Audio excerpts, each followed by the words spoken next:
Tonight, the Trump administration and Harvard going toe-to-toe. The $2 billion funding fight. The administration accusing the school of ignoring anti-Semitism on campus. Harvard pushing back. President Trump's new threat tonight and the rare comments from former President Obama. Terrifying moments at a Dallas high school. Multiple kids injured. Teachers locking doors, hiding with students as they heard gunshots. The gunman now on the loose. Our team is there. A growing deportation clash. That Maryland man whose family says he was wrongfully deported to that maximum security prison in El Salvador. Now a federal judge demanding to know what steps the Trump administration has taken to bring him back. This just in, new details and body cam footage from inside the home of Gene Hackman after the actor and his wife were found dead.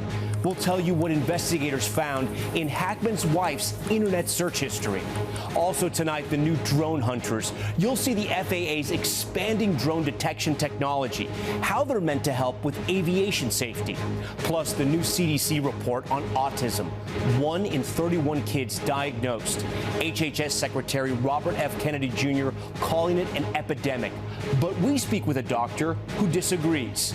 And the good news tonight, talk about a lending hand. We'll introduce you to an incredible community stepping up for their beloved bookstore. This is NBC Nightly News with Lester Holt. And good evening. I'm Tom Yamas, in for Lester. Tonight, the Trump administration is taking on one of the most powerful institutions in the world, Harvard.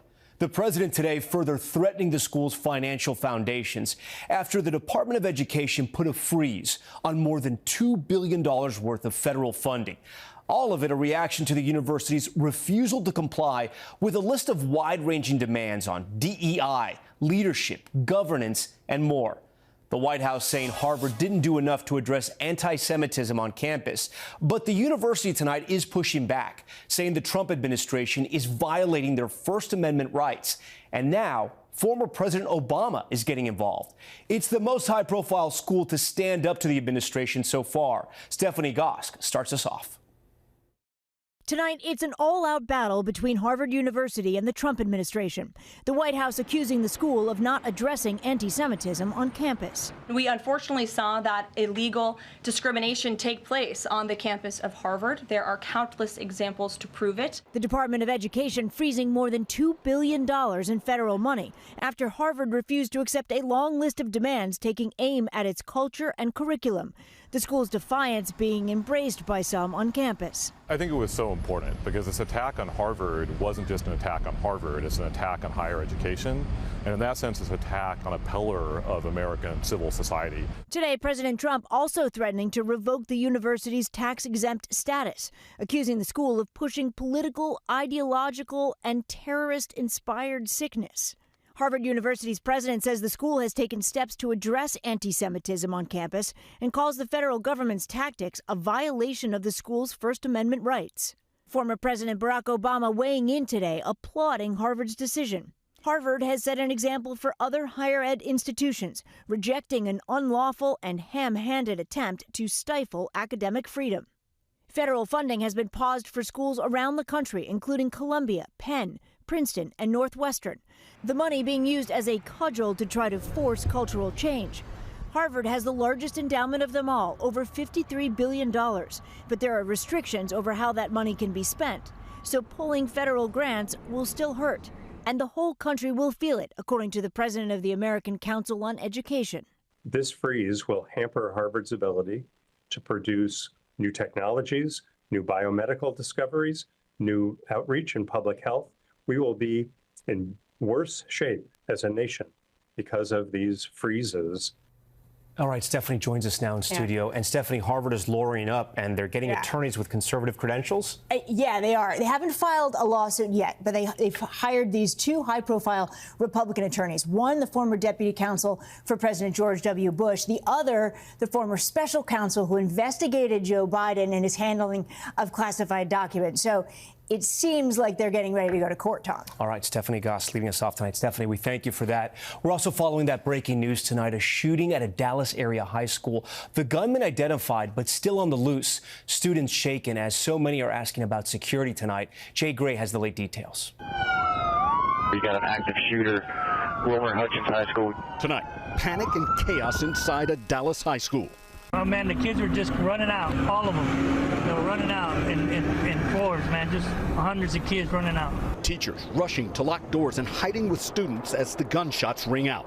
I saw him walk by, and then like 2 seconds later, I heard like 6 shots, and then the teacher ran to the door and closed it and told us to hide in the corner. Parents getting heartbreaking messages from their kids trapped inside. She texted us and telling us that she loved us, like that if anything happened to her, that she was just letting us know that she loved us. This shooting, just a year and 3 days after a shooting at the same high school last year, injured a student. This is going on too much at this school. Last year, my oldest son was a senior here, and it was a shooting. Now he's here, same thing going on. It's ridiculous. Somebody was shot in the cafeteria. 4 students were injured, 3 with gunshot wounds. Officials say the school is now secure, but students are still overwhelmed. I heard one of my classmates say that they saw a bullet had came through our door window. So like that's when my heart really sunk. And I'm sorry. And asking questions. I feel like the security, they weren't really like doing their job at the moment, because how would the gun get in the school in the first place? Jay Gray joins us now live from the scene. And Jay, I know a news conference just wrapped up. What can you tell our viewers? Tom, what I can tell you is that the campus is still locked down at this point. Police say they do have a suspect in this shooting, but that they have not been able to find that suspect at this point. He's still on the run. They also say that the weapon used did not come in through a main entrance here today, and that the metal detectors were at those entrances and were fully operational. Tom? Okay, Jay Gray for us. Jay, we thank you for that. We want to turn now to that ongoing standoff over the deportation of a man from El Salvador living in Maryland. At a hearing late today, a federal judge demanded to know what steps the Trump administration has taken to bring him back. Here's Gabe Gutierrez. Tonight, a new escalation in the fight between the Trump administration and the federal court system. I will not stop fighting until I see my husband alive. Late today, the wife of Kilmar Abrego Garcia, the father of 3 deported to a mega prison in El Salvador, walked into a Maryland courthouse where a judge demanded to know what the federal government has done to abide by a court order to return him to the U.S., saying there will be no tolerance for gamesmanship or grandstanding. The White House is arguing that Abrego Garcia was not mistakenly deported. That contradicts earlier statements from a Justice Department prosecutor and the Solicitor General, who acknowledged his deportation had been an administrative error. He's from El Salvador, so that's a decision up to El Salvador. Legal experts say the case is about much more than just one deportee and raises questions about due process for anyone in the U.S. Abrego Garcia was a foreign terrorist. He is an MS-13 gang member. He was engaged in human trafficking. He illegally came into our country. And so deporting him back to El Salvador was always going to be the end result. But Abrego Garcia has never been criminally convicted in either country. He did enter the U.S. illegally in 2011. But in 2019, an immigration judge determined he should not be deported to his native El Salvador because he might face danger. Another judge agreed evidence showed Abrego Garcia was a member of MS-13, but his attorneys argue that was based on questionable testimony from a confidential informant.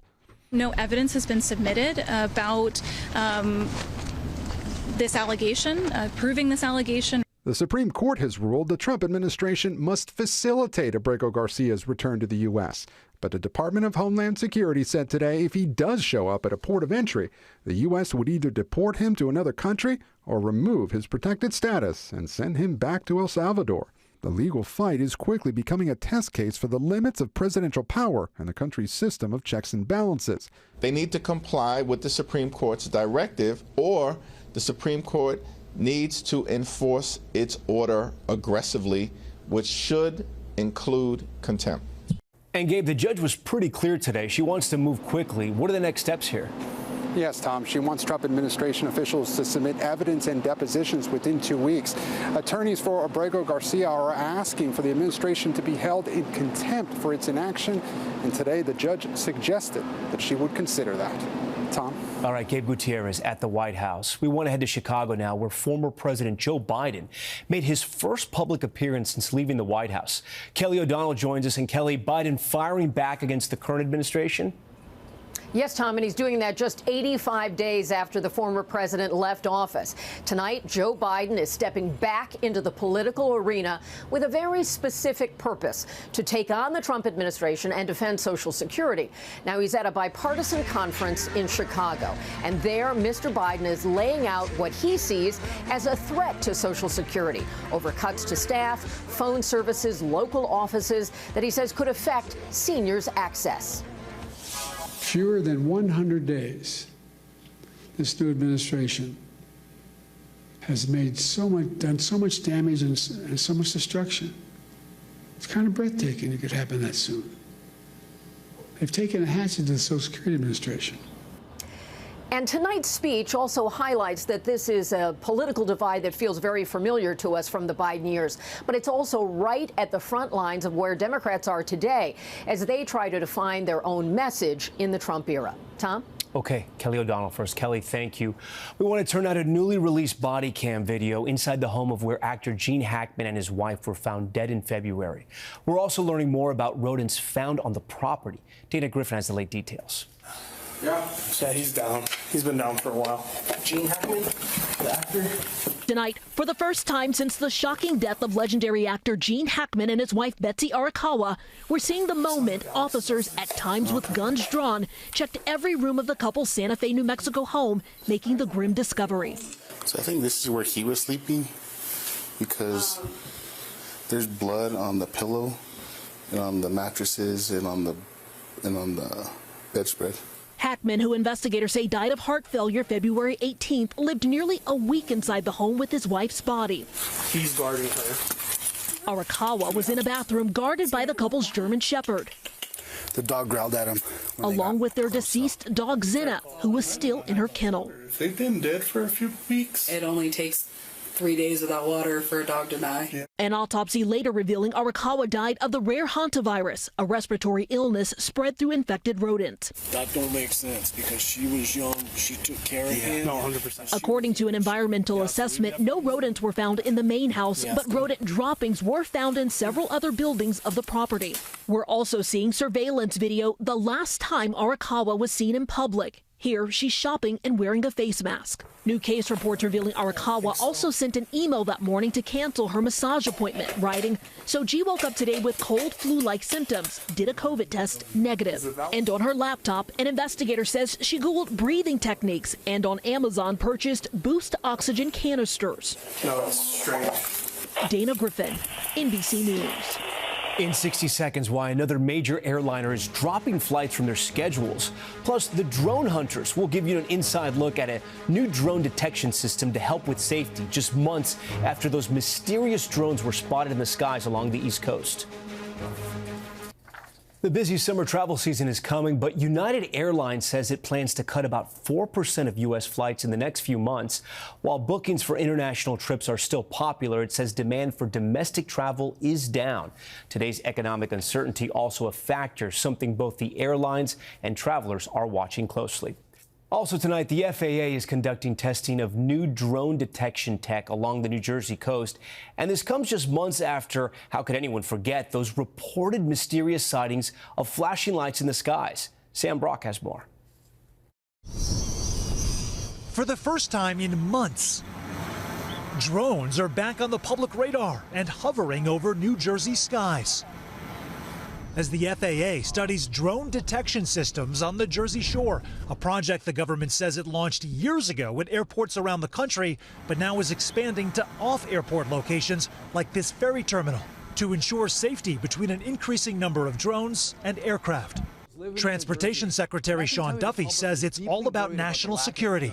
The FAA is doing this to ensure we can properly detect drones in our airspace and make sure they don't interfere with aircraft navigation systems. The FAA says the work has no direct connection to the swarm of drone sightings that recently prompted national hysteria. So that's the airplane, but look at that. When they blanketed the skies from Maryland to New Jersey, There's a lot of panic in the area, causing consternation at diners. Do you get the impression the federal government knows way more than what they're revealing to people? And frustration from lawmakers. Then, in the first days of the Trump administration, this revelation. The drones that were flying over New Jersey in large numbers were authorized to be flown by the FAA for research and various other reasons. With this off-airport testing, the FAA says it's using about 100 of these off-the-shelf drones, in addition to a couple of larger drones, too. Now, it's only taking place during daylight and weekday hours, with all the communities involved being alerted.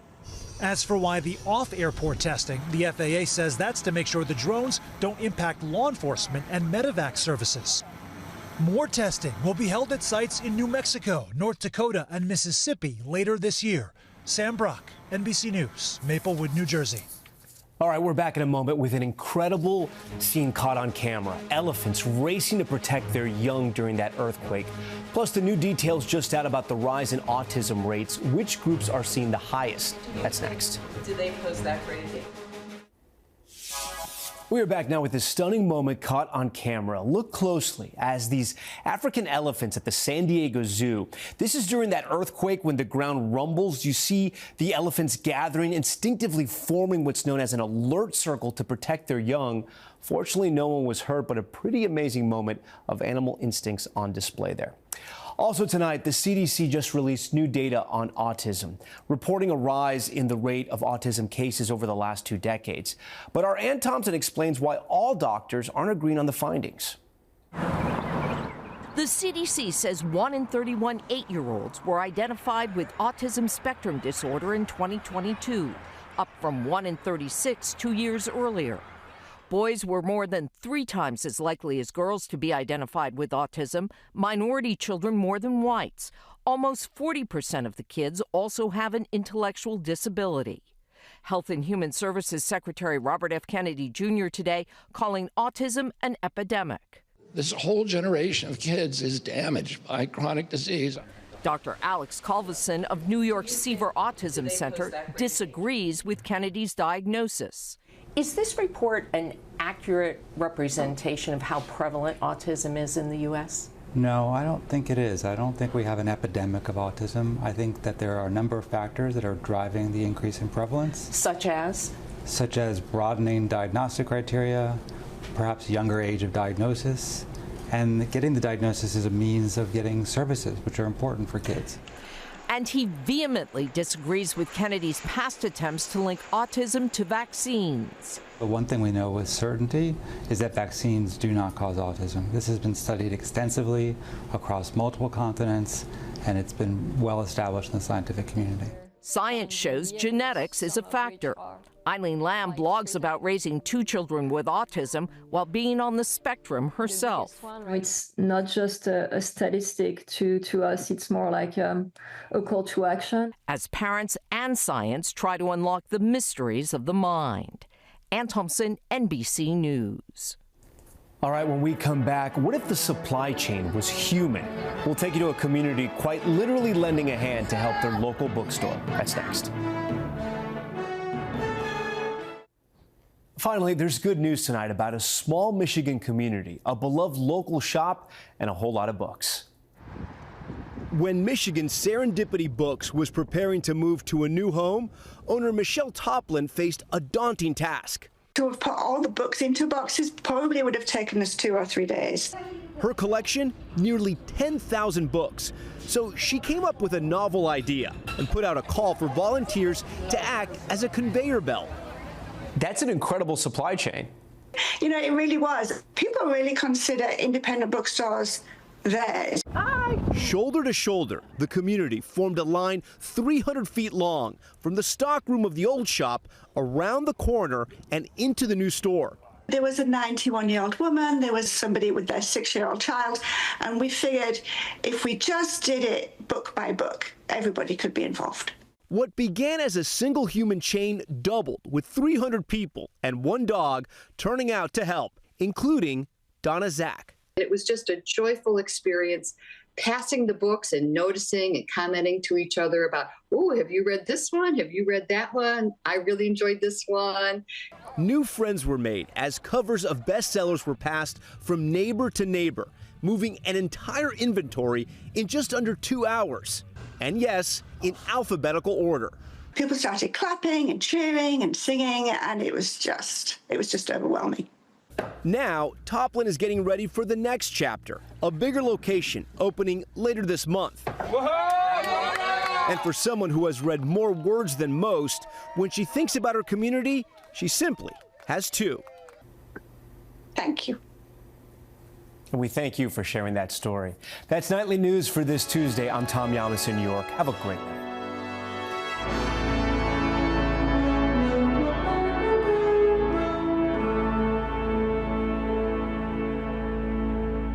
Thanks for watching. Stay updated about breaking news and top stories on the NBC News app or follow us on social media.